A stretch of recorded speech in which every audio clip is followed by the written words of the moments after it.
ಏಕಾಂತ ಸಂಜೆಯ ಕಡಲ ತೀರ, ಮುಳುಗೋ ಸೂರ್ಯ, ತೀರಕ್ಕೆ ಅಲೆಗಳ ನಿರಂತರ ಬಡಿತ, ಇದನ್ನ ಅನುಭವಿಸ್ಬೇಕಷ್ಟೇ. ಅದೆಂತ ಬೇಸರವಿದ್ರು ಎಲ್ಲ ಮರೆತು ಬಿಡಬಹುದು.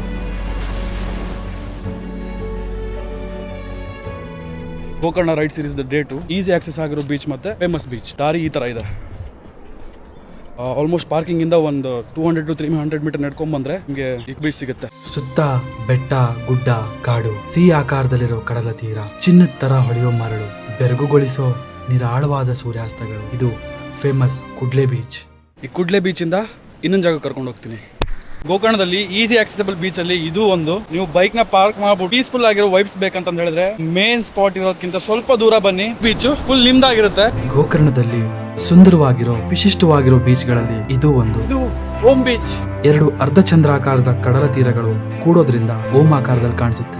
ನಾವಿವಾಗ ಓಂ ಬೀಚ್ ಇಂದ ಹಾಫ್ ಮೂನ್ ಬೀಚ್ ಗೆ ಟ್ರೆಕ್ ಮಾಡ್ಕೊಂಡು ಹೋಗ್ತಾ ಇದೀವಿ. ಕುಡ್ಲೆ ಬೀಚ್ ಇಂದ ಮಾಡ್ಬೋದಿತ್ತು, ಬಟ್ ತುಂಬಾ ದೂರ ಆಗುತ್ತೆ. ನಮ್ಮ ಹಾಸ್ಟೆಲ್ ಹತ್ರನೇ ಕುಡ್ಲೆ ಬೀಚ್ ಇತ್ತು. ಅಲ್ಲಿಗೆ ಬೈಕ್ ಇಂದ ಹೋಗಿ ಕುಡ್ಲೆ ಬೀಚ್ ನೋಡ್ಕೊಂಡು ಮತ್ತೆ ಅಲ್ಲಿಂದ ವಾಪಸ್ ಓಂ ಬೀಚ್ ಗೆ ಬಂದು ಇಲ್ಲಿಂದ ಹಾಫ್ ಮೂನ್ ಬೀಚ್ ಗೆ ಟ್ರೆಕ್ ಮಾಡ್ತಾ ಇದೀವಿ. ಇದು ಈಸಿ ಆಗುತ್ತೆ, ಅಷ್ಟೊಂದು ಟಫ್ ಅನ್ಸಲ್ಲ.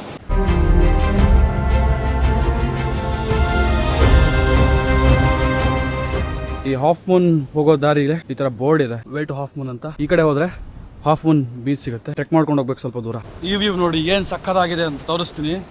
ಸೂಪರ್ ಆಗಿದ್ದು ವ್ಯೂ ಇದೆ ಇಲ್ಲಿ.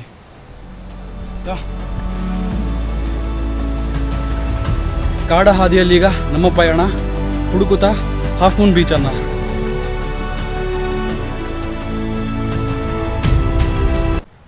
ಮಸ್ಟ್ ಡೂ ಬೀಚ್ ಟ್ರೆಕ್ ಅಂತಾನೆ ಹೇಳ್ಬೋದು. ಓಂ ಬೀಚ್ ಇಂದ ಹಾಫ್ ಮೂನ್ ಬೀಚ್ಗೆ ಇಲ್ಲೊಂದು ವ್ಯೂ ಬರುತ್ತೆ. ಆ ವ್ಯೂ ನೋಡಿ ಹೇಗಿದೆ.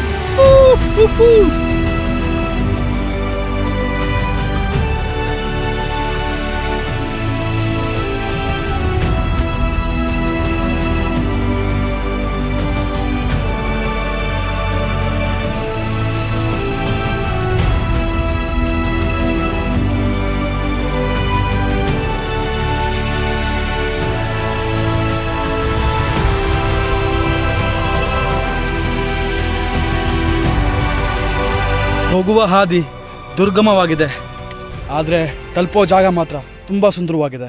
ಜನಜಂಗುಳಿಯಿಂದ ದೂರ ಏಕಾಂತವಾಗಿರೋ ಕಡಲ ತೀರ, ಸ್ವಚ್ಛವಾಗಿರೋ ಸಮುದ್ರದ ನೀರು, ಸುಂದರವಾಗಿರೋ ಪ್ರಕೃತಿ. ಇದು ಹಾಫ್ ಮೂನ್ ಬೀಚ್.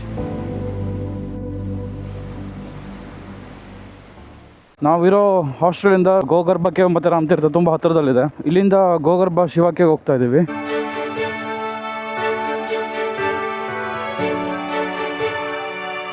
ಇದು ಕುಡ್ಲೆ ಬೀಚ್ ಹೋಗೋ ರೋಡು. ಇಲ್ಲಿಂದ ಲೆಫ್ಟ್ ತಗೊಂಡ್ರೆ ಶಿವ ಕೇವ್ಸ್ ಹೋಗ್ತೀವಿ. ರೋಡ್ ಫುಲ್ ಆಫ್ ರೋಡ್ ಇದೆ, ಅಂತ ಏನ್ ಕಷ್ಟದ್ದಲ್ಲ. ಪಾರ್ಕಿಂಗ್ ಇಲ್ಲಿ ಇರುತ್ತೆ. ಇಲ್ಲಿ ಬಂದ್ರೆ ಈ ತರ ನಿಮ್ಗೊಂದು ಜಾಗ ಸಿಗುತ್ತೆ, ಮಾರ್ಕಿಂಗ್ ಮಾಡಿದ್ದಾರೆ. ಈ ಮಾರ್ಕಿಂಗ್ ಇಂದ ಹೋದ್ರೆ ಈಸಿಯಾಗಿ ಗೋಗರ್ಭ ಕೇವ್ಗೆ ಹೋಗ್ಬೋದು. ಜಾಗ ಮಾತ್ರ ತುಂಬಾ ಚೆನ್ನಾಗಿದೆ. ಕರ್ನಾಟಕ ಬಂದ್ರೆ ಮಸ್ಟ್ ವಿಸಿಟ್ ಪ್ಲೇಸ್ ಇದು. ಇದೆ ಗೋಗರ್ಭ ಕೇವ್.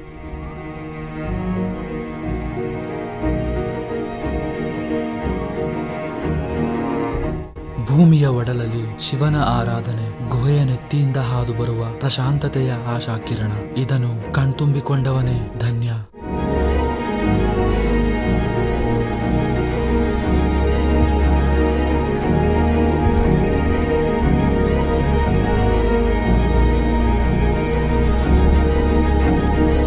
ಇಲ್ಲಿಂದ ರಾಮತೀರ್ಥ ಈ ತರ ಚಿಕ್ಕ ರೋಡ್ ಸಿಗುತ್ತೆ. ಇಲ್ಲಿಂದ ಡೈರೆಕ್ಟ್ ಟೆಂಪಲ್ಗೆ ಹೋಗ್ಬೋದು. ಇದು ಮಹಾಬಲೇಶ್ವರ ಟೆಂಪಲ್. ಈ ರೋಡಿಂದ ಹೋದ್ರೆ ಮೇನ್ ಬೀಚ್ಗೆ ಹೋಗ್ತೀವಿ. ಇದು ಎಂಟ್ರೆನ್ಸ್ ಮಹಾಬಲೇಶ್ವರದ್ದು.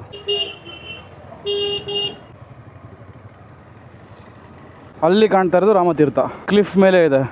ಇದು ಮೇನ್ ಬೀಚ್. ಗೋಕರ್ಣದ ಮೇನ್ ಬೀಚ್ ಹತ್ರ ಪಶ್ಚಿಮ ಘಟ್ಟಗಳ ತುದಿಯಲ್ಲಿ ಅಡಗಿರುವ ಶ್ರೀರಾಮನನ್ನು ಆರಾಧಿಸುವ ತಾಣವೇ ರಾಮತೀರ್ಥ. ಸೀತಾಮಾತೆಗೆ ದಾಹವಾದಾಗ ಶ್ರೀರಾಮನೇ ನಿರ್ಮಿಸಿದ ಕೊಳ ಎಂಬ ಪ್ರತೀತಿ ಪುರಾಣಗಳಲ್ಲಿದೆ. ಗೋಕರ್ಣದ ಪ್ರತಿಯೊಂದು ಕಡಲ ತೀರ, ಪ್ರತಿಯೊಂದು ಹಾದಿ, ಪ್ರತಿಯೊಂದು ಸೂರ್ಯಾಸ್ತವು ತನ್ನದೇ ಆದ ಕಥೆಯನ್ನು ಹೇಳುತ್ತವೆ. ಈ ಪ್ರಯಾಣದಲ್ಲಿ ನಾನು ಕಂಡ ಗೋಕರ್ಣ ನಿಮ್ಮ ಮುಂದಿಟ್ಟಿದ್ದೇನೆ. ಮುಂದಿನ ಸಂಚಿಕೆಯಲ್ಲಿ ಕರ್ನಾಟಕದ ಅತಿ ಸುಂದರ ಕರಾವಳಿ ರಸ್ತೆಯ ಪ್ರಯಾಣದಲ್ಲಿ ಭೇಟಿಯಾಗೋಣ.